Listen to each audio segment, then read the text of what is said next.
Bonjour à tous et bonjour à toutes, je suis Manuela Ivano, je suis coach thérapeute en thérapie comportementale, cognitive, émotionnelle, en formation soft skills et prévention des risques psychosociaux et souffrance au travail.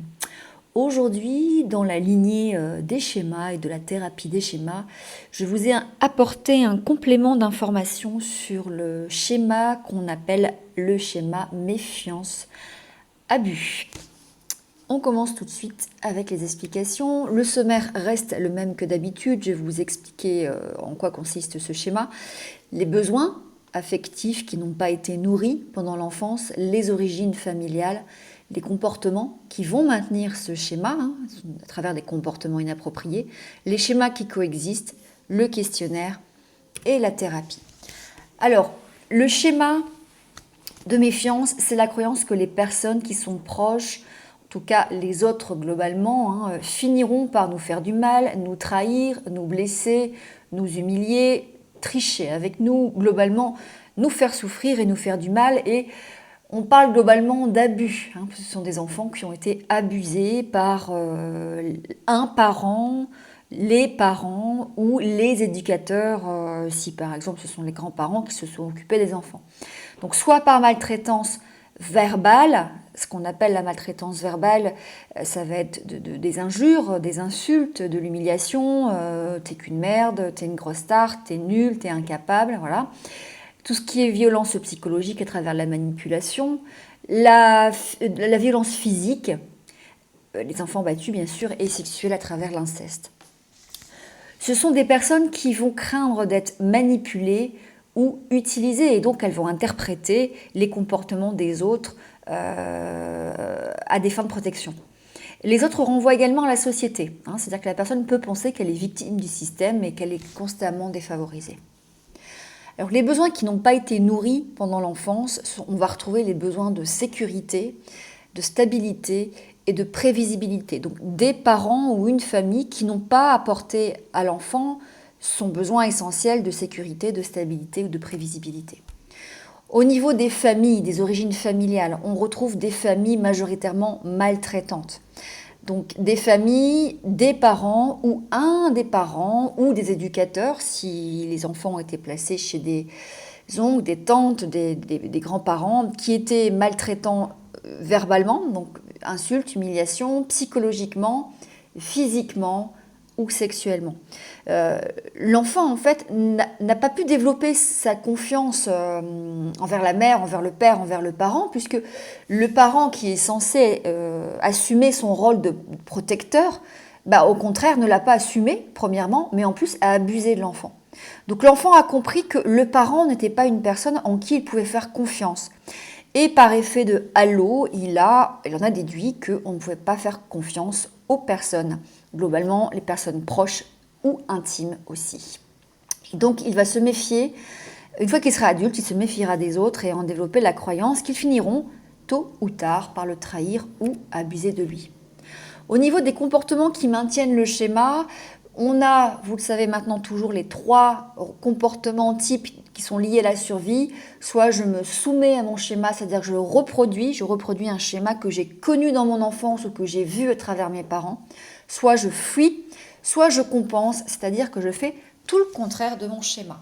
Ce qui donne et qui traduit en termes de comportement, la soumission, je vais choisir des partenaires qui me maltraitent, qui vont me trahir ou abuser de moi. J'ai, moi, des cas en cabinet de femmes que j'accompagne qui ont eu plusieurs maris et systématiquement, elles se retrouvent avec des maris maltraitants qui les battent. Et ce sont des jeunes femmes qui ont été battues, en tout cas maltraitées quand elles étaient petites filles, soit par la mère, soit par le père, soit par les parents. Et donc elles reproduisent systématiquement ce schéma qu'elles ont connu et qu'elles entretiennent. L'évitement au schéma, c'est j'évite d'être en position de faiblesse et de faire confiance aux autres. Je garde ma vie cachée et j'évite l'autre. Surtout, je ne dis pas, puisque je ne fais pas confiance, on pourrait s'en servir contre moi. La compensation, donc je fais l'inverse de mon schéma. Là, je vais contre-attaquer et je vais prendre les devants. C'est moi qui vais humilier, c'est moi qui vais partir en guerre. Comme ça, je suis certaine qu'on ne me le fera pas avant.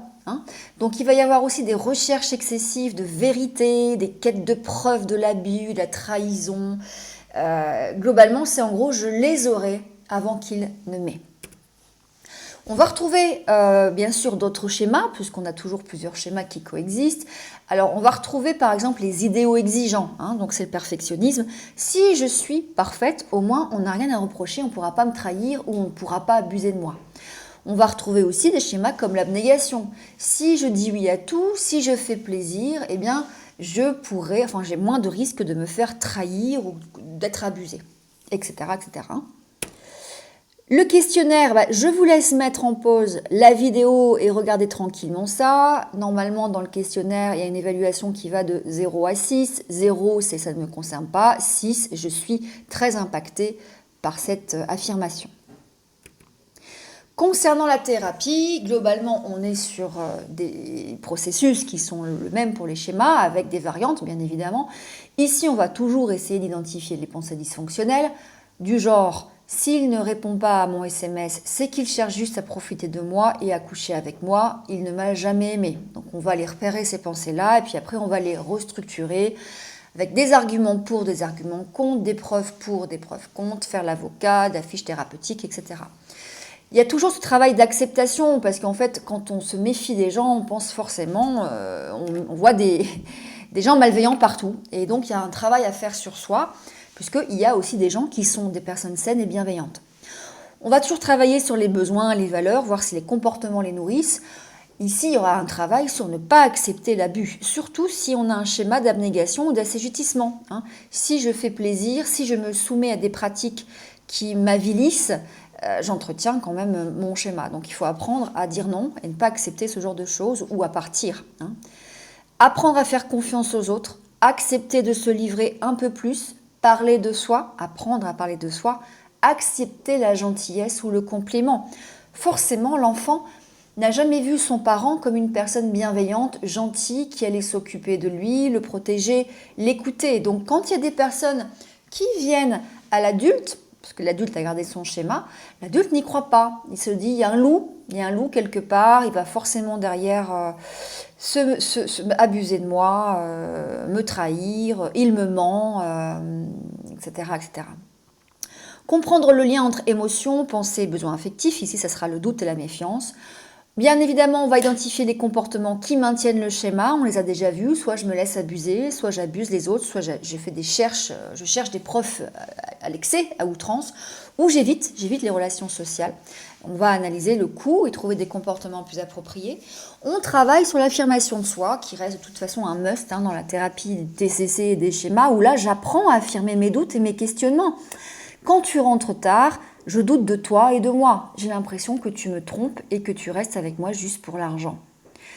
On va aussi apprendre à répondre aux compliments. Et puis, il y a toujours le travail de reparentage en imagerie avec les chaises vides, les catharsis émotionnelles. Voilà, il y a beaucoup de catharsis émotionnelles avec les schémas d'abandon et de méfiance. On retourne dans l'enfance, on va reparenter l'enfant pour qu'il puisse entendre qu'il n'est pas une mauvaise personne, que ce n'est pas de sa faute, qu'il était juste un enfant, lui apporter tout l'amour et la sécurité dont il avait besoin.